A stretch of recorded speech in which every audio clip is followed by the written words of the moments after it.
No, I've heard from people that they do like to listen to the recordings because they weren't able to make the meeting, and they find that it's very interesting to hear from our CEOs about some advice on working.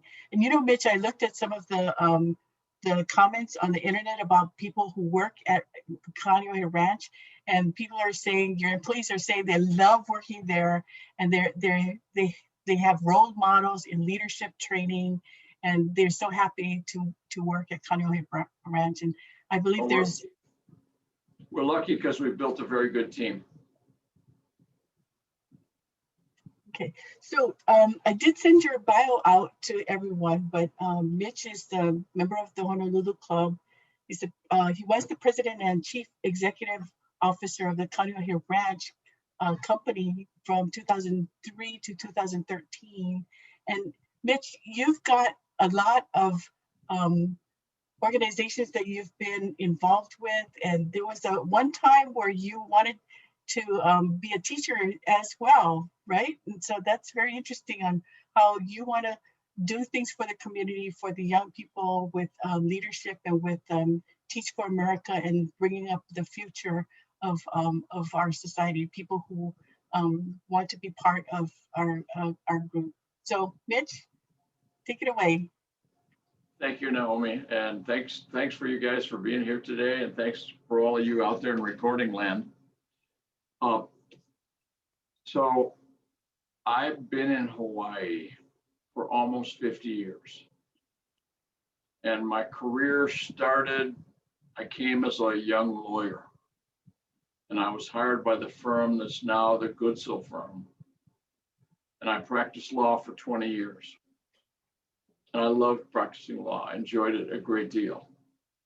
And then at the time, one of my clients, Hawaiian Airlines, who had just been acquired by a group headed by Peter Ubroth, asked me, would I come to work for them as president and chief operating officer? And I had a bunch of thoughts. One, they wanted me to come mostly because they wanted to have someone on their staff, on the senior staff, that understood the community better. But I was worried that I didn't know a lot about the airline business. But there were 3 former CEOs of airlines on the board, including a former CEO of United Airlines. And so they said, we'll teach you that part. The biggest reason I took that job was because I thought it was important for Hawaii to have an airline that served between Hawaii and the mainland, so that all of our transportation decisions wouldn't be made in Elk Grove Village, Illinois, and Atlanta, Georgia, and Dallas by the big carriers. I thought we needed to make some of those decisions on our own. So that was the dream that I was chasing.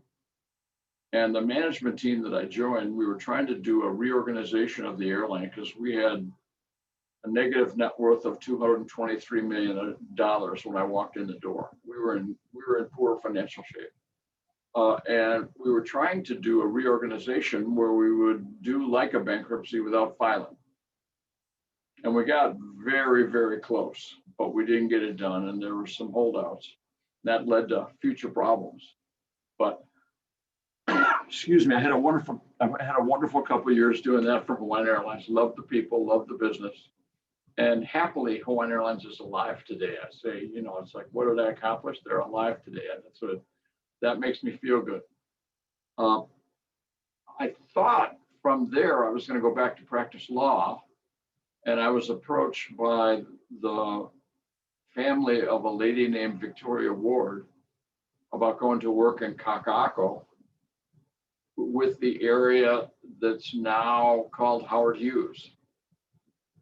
And I worked there for about 10 years doing real estate development. And we were approached by a number of buyers, and Howard Hughes's present predecessor, General Growth Properties, bought Victoria Ward Limited. We gave cash to the shareholders. And at that point, I was around 53. And I thought I was done. I said, okay, this has been a good life and I've really enjoyed it. And I get approached by the family of Harold Castle, who are the owners of County Ranch Company. And Mr. Castle was the creator of the Harold Castle Foundation. And they knew about my interest in philanthropy. And I had been a director of the Harold Castle Foundation while I was at Victoria Ward. And they said, you know, Mitch, if you'll come and be president and CEO of County Ranch, we'll make you president and CEO of the Harold Castle Foundation. And they knew me pretty well, and they knew that would be too big a temptation to dangle in front of me. And I thought that would be a chance to do some wonderful things for the community. And so I ended up saying yes, and I worked for about 13, 15 years for County Ranch, first as president and CEO, and I retired from that in 2013, as Naomi mentioned. And then I became non-executive chair of both County Ranch and the Harold Castle Foundation, and I chair of those two organizations at the present time. So I still do a little bit with both of those entities.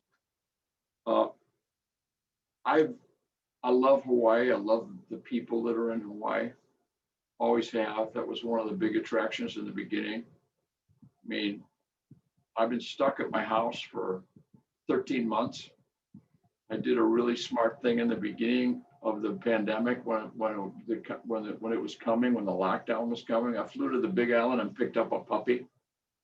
So I have a 17-month-old golden retriever puppy at home, and he's joined by a 6-month-old golden retriever puppy who belongs to one of our neighbors that lives with us most of the time. That's a longer story that you don't need to hear from me right now. But I really love Hawaii. I'm passionate about it as a wonderful place. And I feel I've been blessed by living here. I'm blessed by living here every single day. And I listen to my friends talk about, you know, they're grumbling and it's like, oh, we can't leave home and all this stuff. And I walk into my backyard and look around and I said, oh my God, I'm just very lucky. And then on top of that, I have a couple puppies to play with. So that's that part. That's the Hawaii part. I think when you think about your career, I think you need to start by asking yourself a question. And the question is, what are you passionate about? And is there something that you're passionate about that relates to your employment? Now, I was even passionate about being a lawyer. I loved being a lawyer because I was interested in the academic side of law. And I loved the helping people part and getting to know people. So that made law good. And I actually liked my law job. I was passionate about Hawaiian Airlines because I wanted to save it. I wanted there to be an airline based in Hawaii that flew outside of Hawaii. And then both the real estate jobs on the development side were what I saw as giant opportunities to freshen up communities where the buildings had become deteriorated and run down, and could we create some opportunity? At Ward, what we were trying to do was create a place where all of us could shop and live and hang out, because a lot of the other new retail had been created for people from overseas and not for us. So we were trying to create a place for us, and ended up doing the same kind of thing over in Kailua. We were just once again, I was faced with what I considered the biggest collection of ugly old buildings I'd ever seen in my entire life. And we needed to fix it up, and clean it up, and make it profitable for our owners. And that was, I could get passionate about those things in that job. And you need to think about what makes you passionate. What are you passionate about? How does that fit into your employment? Or what kind of employment should you have to match up with your passion? Second thing I'd say, you need to understand finance. You need to understand how the numbers work. You need to understand the risk of the financial condition of the business you're working for. And you need to understand how finance measures performance. Because whether you're the bottom of the totem pole, you're going to get measured. And no matter where you are in the company, the financial health of the company is going to determine how good a job you have. And so finance is important. The next thing that's important to me is team. You need to like the team that you're working with. Naomi was nice enough to comment on some of the comments by our County Area Ranch team. But I've been blessed in, especially the Victoria Ward and County Area Ranch employments that I've had, to be able to build teams to work on the problems together. And most businesses can't be done. There's no such thing as a one-man band. You really need a group of people to get things important done, and that's building a team.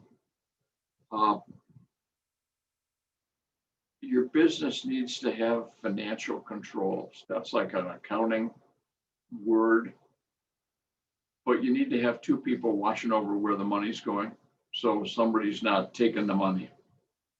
And you'd be shocked at how many times no financial controls come up in businesses. And whenever you read about somebody taking money from somewhere, and this employee or that employee, then they siphon money off for 10 or 20, that's because there weren't financial controls. And financial controls are important. You guys are natural at this next one, but you need to give back to community. I was really lucky to have a number of wonderful mentors in all of my jobs. But my mentors taught me that leaders in Hawaii gave back to community, and that's just what we do. And I was taught that by people I deeply respected. I believed it. I think it's still true largely. And then you get back to that passion question, because you really need to be passionate about what work you're going to do for free as a volunteer. And I'll give you a good example from my mentor at the Goodsell firm was a lawyer named Marshall Goodsell.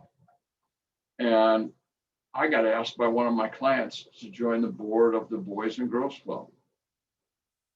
And Marshall looked me in the eye. I said, Marshall, I don't know what to do. It's from a client. I don't know whether I should say no just because it's from a client. And he looked me in the eye and said, Mitch, are you passionate about what they do? Do you really care about it in your heart? Think about that really hard. Because before you dedicate yourself to something, you need to make sure you're passionate about it. Well, I happened to have had a wonderful experience at a YMCA when I was growing up. I was passionate about what it did for young kids, and I could transfer that passion to Boys and Girls Clubs, thinking of my experiences before. So I got involved in that, but that tied into the passion thing. Another piece, never underestimate the value of hard work. I'm not sure I've ever had a job where anybody outworked me. Now, maybe that was true now that I'm chair and non-executive chair. In fact, it's absolutely true. But along the way, I worked hard.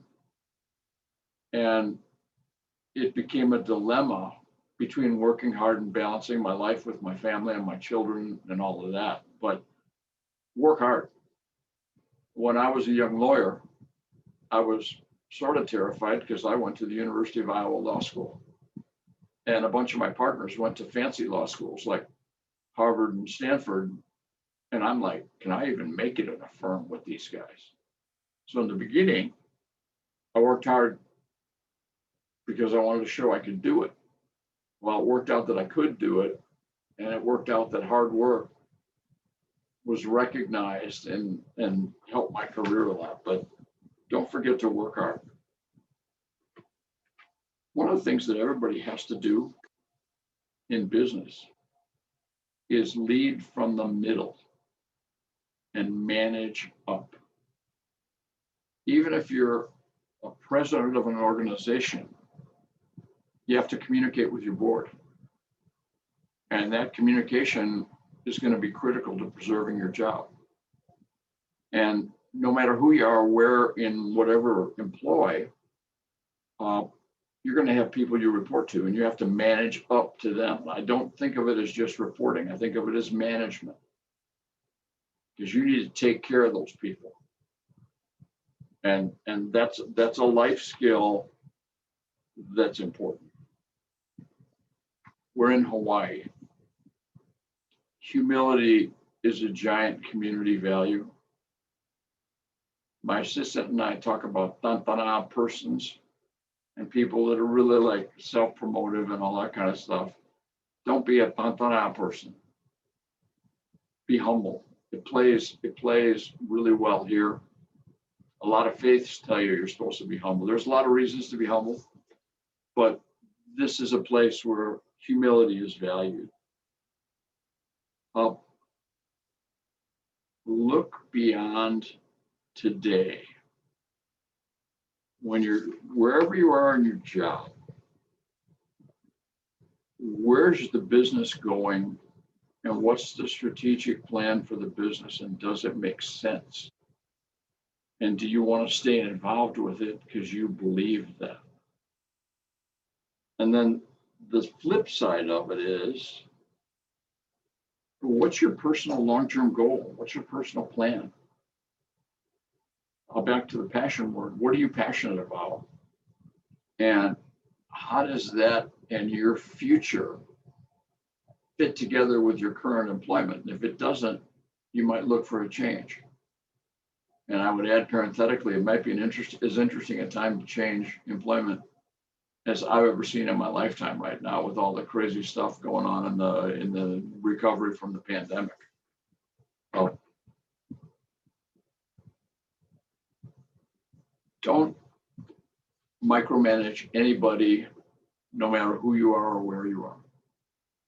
If you're lucky enough to have employees that work for you and you don't trust them or they don't perform, change them, and change them quickly. But don't try to do their job for them. And don't try to say to one of your subordinates, well, you need to do this, you need to give somebody a job and let them perform. Because everybody's their best when they have the freedom to work out how they're going to do things. Doesn't mean you don't do instructions, doesn't mean there's not job descriptions, doesn't mean you don't welcome people to the company with a good introduction, but don't micromanage people. And then lastly, and this applies to all of you, you're all lucky because you're digital natives. I'm not a digital native, okay? It's a struggle for me to work Zoom well and do all that stuff. And can I make my iPhone work as well as my children can make my iPhone work? Nope. And what do I do when I get stuck on the computer? Will I call my assistant or at work, because she's way better at Microsoft than I am, or I call my kids. But you guys have the benefit of being digital natives. You grew up with this technology around you, and you should embrace it, and you should grow those skills, because that's an advantage that you have over older people and less technology fluent people. And so push the digital native part. Remember, you're lucky because you live in Hawaii and you're surrounded by wonderful people. And do we have, yeah, everywhere's got problems. Am I happy about everybody and everything? No, I'm not. But this is a wonderful place with wonderful people. Maybe the most beautiful place on earth. I've been blessed to be able to travel to a lot of places. I'm not sure I found one any more beautiful than right here. So best of luck to all of you. Love Hawaii and its people. Find your passions and enjoy life from now on. Aloha, everyone. And happy to answer questions if you want to ask questions.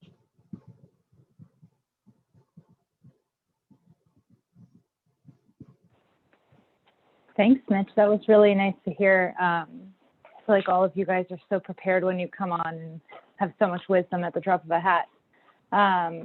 So I asked this of everyone because I'm new, and my husband and I have moved around quite a lot. This is our fourth city we've lived in as many years. So although I know I'm quick to adapt and adjust, I always ask people who have been here a long time, what are some great organizations that are doing good things in the community that are in need of volunteers, and what are some great experiences that I should try to prioritize having to just understand the community and get involved? Well, I'd do both. I mean, I would try to recruit you to some of the organizations I'm involved with, but you really need to filter it with what your own passions are. I was really lucky when my oldest son was 13 and he said, "Dad, will you get certified with me as a diver?" Okay. I grew up in the south side of Chicago. There wasn't an ocean. There wasn't an ocean for miles. There was a lake, but people didn't really dive in the lake that way. My first couple thoughts were eaten by a shark, washed away in the Molokai Channel, never seen again. But I said yes for a chance to be with the 13-year-old, and it's turned into one of the great adventures of my life. Everybody in my family are divers. It's safe to be certified in scuba dive if you take the classes and get good training. And I've seen oceans all over the world. And one of the things, including when I say all over the world, including in the Northwest Hawaiian Islands, for a while, the Northwest Hawaiian Islands, Papahanaumokuakea, was open for visitors. And they had some of the old military barracks refitted as a hotel. And so I was there. And I am even today distraught about the marine conditions around the main islands of the state of Hawaii. And I think we need to work to improve them both for marine life and for coral, and because the coral and reefs protect the islands. So that's one. Then there's all kinds of organizations that you could, I'd be happy to give you a list, and you can see me at Rotary, and we can talk about this a little. I love Malama Maungo because we've taken one bay and it's basically Diamond Head to Cocoa Head. And we're really working hard on that area and doing stuff as volunteers. We're teaching children, we're bringing kids out to get them involved in their reefs. That's one piece. I wouldn't miss the hiking that's here. The trails around Oahu. It's like two of my kids did the Cocoa Head stairs yesterday. I used to do the Cocoa Head stairs. Those are tough. Yeah, I used to do the Cocoa Head stairs more. I'm not big on that right now with two old knees, but all the hikes that get you up on the mountains looking out, I get a charge every time I see another island from Oahu. And you can go up Cocoa Head or Cocoa Head Crater and look out and get a really good look at Molokai and Lanai. And from the right places, maybe even the Big Island, the tops of the mountains. So I wouldn't miss the hiking. I wouldn't miss the chance to see some of that and experience, the place. I'm on the board of Teach for America Hawaii. This year we're bringing 72 new teachers into Hawaii, and we bring bright young kids. We try to bring bright young Hawaiians from anywhere. And we place them in schools that aren't performing well, because we want to have talented teachers that can relate to the kids, improving education. There's a number of organizations that do stuff with education, but those are the ones that I know about. And those would be you see, the problem is what I gave you is what I'm passionate about. And you and I would need to have you and I would need to have a conversation about what you're passionate about. And then I can sort from there. But you're on the right track and you're asking the right question. It's a really good question.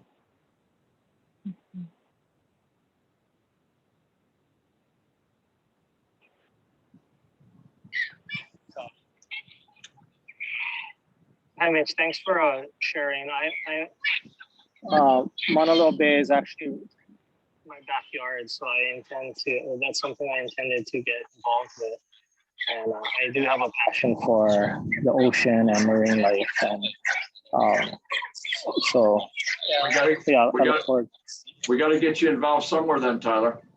Yeah, definitely. And my kids, we went to go do some of the, the invasive needle picking, and I took the kids, and that's something my kids, so I have an 11-year-old and an 8-year-old, 2 boys, so that's something they can also be involved with. So that's a fun thing for you guys to do together. Yes. I would say I have one more piece of advice for you, and that's don't miss your kids. Make sure while you have them at home, you take the time to do it right and invest time with them, and don't let job or anything else get in the way. Definitely. That's what I mean. The investments I've made in my children have paid gigantic dividends. That is good to hear. Yeah. It's a good reminder. And they're also, are they a big pain in the neck for part of the time and all that stuff? Yeah, all that. Yeah, mine are normal too. But my wife and I just celebrated a 50th wedding anniversary, and we had all of our sons here and 2 of our 3 grandchildren, and it was wonderful. Awesome. Congratulations, 50 years. Yeah, that's a milestone. Yeah, it means I'm old.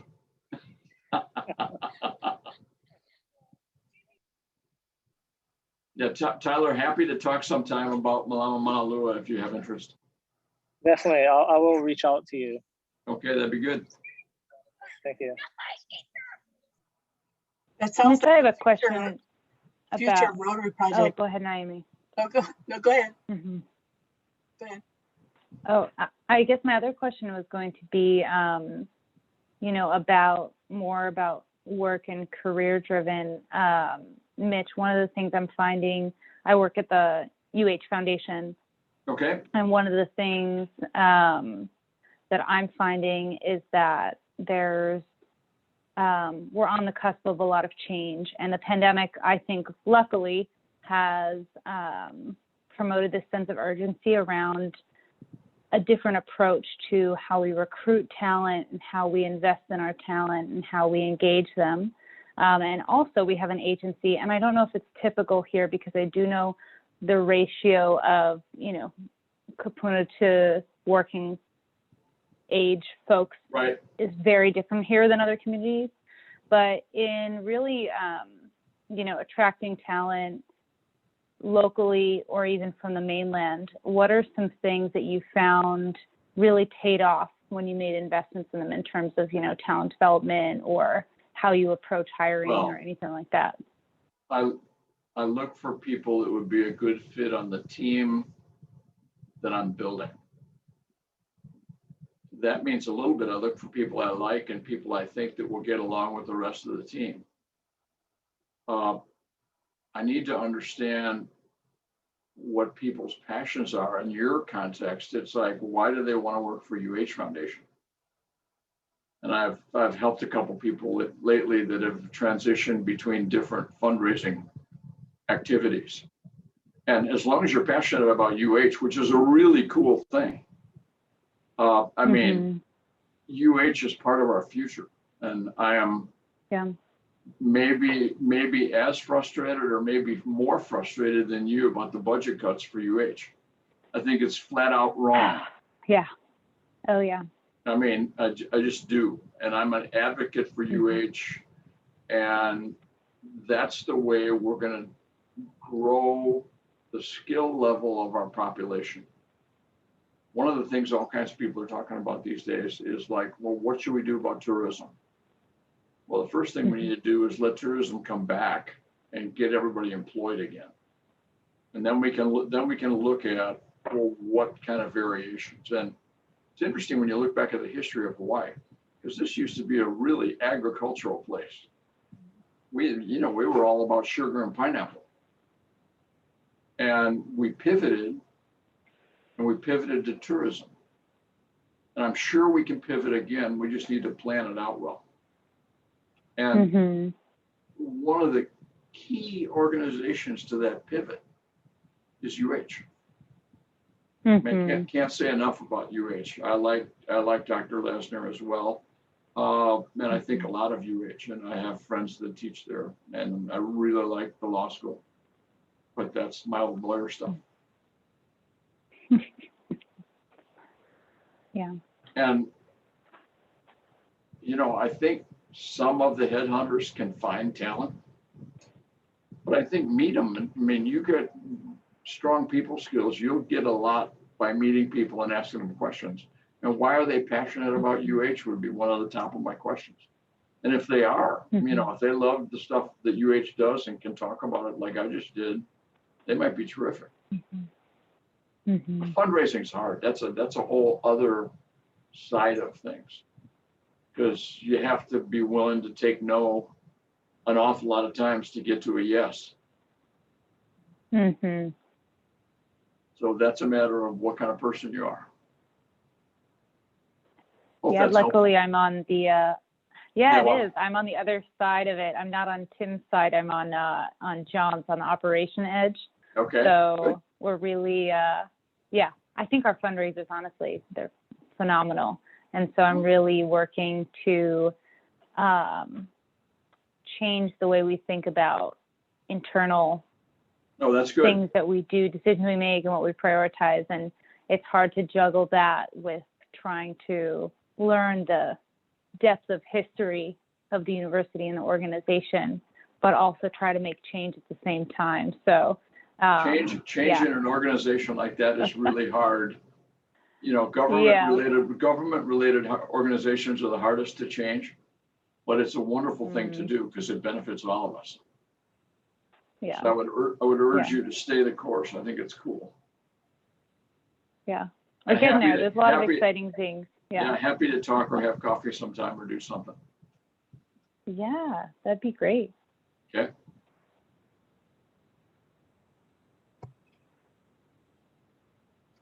Eva, you have a question? Not at all. It is great speech, and I learned a lot. Thank you. Well, I had fun meeting you, Eva. Thank you. Had fun meeting all of you. This has been good. And Naomi, happy to jump in and pinch hit for you. Thank you. No, you're welcome. For Mauna Loa, is there a project coming up? Maybe we can get Rotarians to help you? Well, you should go to, there's a number of projects that are coming up. The coral planting is a new project that's coming up. We need to get state permits, but once permitted, putting the oysters around Wailupi would be something we need to do. And then we're also starting to look beyond the Hawaii Kai side end of Mauna Loa Bay, and where can we harvest algae in other places? How can we heal more of the bay? And then a whole other gigantic challenge is runoff from the island, because it's like there's days when the bay is clear as a bell and gorgeous, and I can do fish identification from the wall behind my house, and there's days when it's murky and horrible, and we need to figure out how to control the murky and horrible days. And we actually had one of our interns last year put gauges measuring flow and water quality in about 38 streams around the bay. So we'll have a little more data than we will. There's all kinds of projects going on. And Naomi, I would urge you to look at the malamamalalua.org that I put in the website.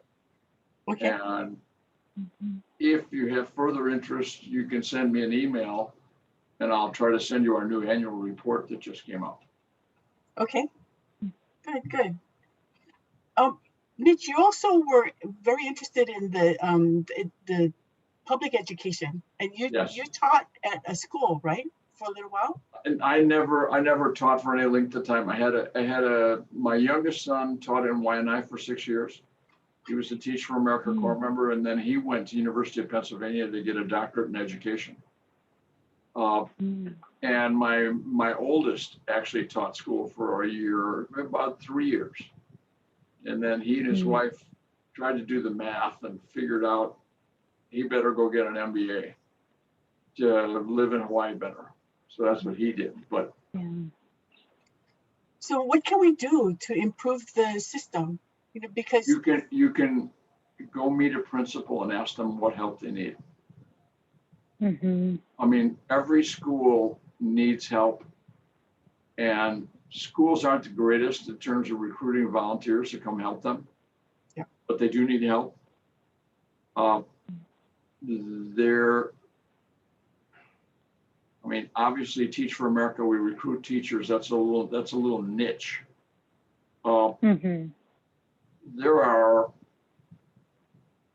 are organizations on the internet that present opportunities to make small contributions for classroom projects. We don't pay teachers enough in Hawaii or anywhere. And because there's a rigid teachers union, I have a terrible time if I want to increase the starting salary from $35,000 to $55,000, where I think it should be, because then I got to take the hundreds and make them 150. And I don't believe that that's right. But that gets into a very complex negotiation with the union that I don't have the authority to do or the time. But I do think teachers need financial help. Every individual teacher doesn't have enough money for what they need for their classroom. And I'm trying to think of the name of the organization. They send me an email like every other week with about 10 projects. And would I invest $50 to help some teacher do something cool? Like Donors Choose? Yeah, You're that's thinking it. about? Donor Choose is it. I used to be a school teacher. That's why I'm familiar, and I used to use it because they don't, you don't have enough money to buy your supplies, so you just pay out of pocket when the school doesn't give it to you, Yeah, www.donorschoose.com. It's a wonderful website and a way to get engaged in a very small way. You know what I was thinking about too, Naomi? Lila had sent me an email about like the Aloha for Keiki initiative and economic development and all of those initiatives that are coming up for the next Rotary year. Has Rotary ever done like an adopt a school project or a Rotary room at schools and things like that here, where we've kind of banded together to wrap around a school? Different Rotary clubs have done different things. I don't think there's anything that's been done district-wide. I know we do Read to Me programs at an elementary school. Yep. And that's a really good idea. Yep. And actually for Dr. Seuss Day in March, we recorded, and Lila did a recording of books, and we got it to 75 elementary schools in the state. And that was a Rotary project. Great. That's fantastic. But Mitch, years ago we were talking about how the Teach for America teachers come and then they leave because it's too hard to live here. And so we thought if we had projects for them to get together so that they can bond and have roots here, and we invite them to Rotary Club meetings, then maybe they would stay here. I would be happy to coordinate some of that with you. We do a lot of that. I mean, we usually get about 50 new teachers a year. Well, right now we have 520 alumni that are here. So a bunch of them do stay. They get hooked on the children. They realize what a wonderful place it is. And then after about 3 years, they start making okay money. And they marry somebody or different stuff happens. But there's more alumni that we do a lot of programming with the alumni along the lines of what you just said, Naomi. That's a really good idea, and I'd love to have Rotary get involved in that. Sure. And we should do that for military too, invite them to. Oh, no question. It's a great thing to do with, that's exactly right. That's another group that really needs support. And we're not very grateful for them. We do a pretty good job of not liking the military unofficially. And in my Kaneohe Ranch job, Kaneohe Bay, or, K-Bay, the Marine base, those guys were some of the best neighbors I ever had. We needed something done, they'd be on it quickly. Floods, natural disasters, fix up a school, that kind of thing. Wow, they were awesome. Well, we're trying to build up that connection. So Peter Evans works on that on base at K-Bay. Okay. And so he's trying to see if we can make a connection with the kids that are there, with mentors, or getting them involved with projects, especially on the Kaneohe side. On the Kaneohe side, we can do a lot. Yeah. That's a cool idea, Naomi. And we need some more coral in the Kaneohe Bay, don't we? You're right. Yeah, we do. There's a lot of people working on K-Bay already too. Okay, so hey Tyler, let's try and see if we can get a project at the Moanalo Bay, and then you can bring your kids. Yeah, and we're as a club we do every month some kind of a coastline cleanup sort of a deal. That's important. Yeah, so I think it's the second Saturday of every month. That's flexible, but I'll present that to our club also as far as hooking up with Mauna Loa and doing that. We'd be happy to coordinate with you. Excellent. Sorry, I do have to go, but I will definitely reach out to you. Thank you very much. Thanks, Tyler. Good to meet you. Thanks, Tyler. Bye, Amanda and Eva. Naomi, I'm running out of time too. Okay. Thank you, Mitch. You're all very welcome, Amanda, Eva, Naomi. Have fun being with you guys, and all of you have wonderful evenings. Thank you. Yes, thanks. You as well. Bye, everybody.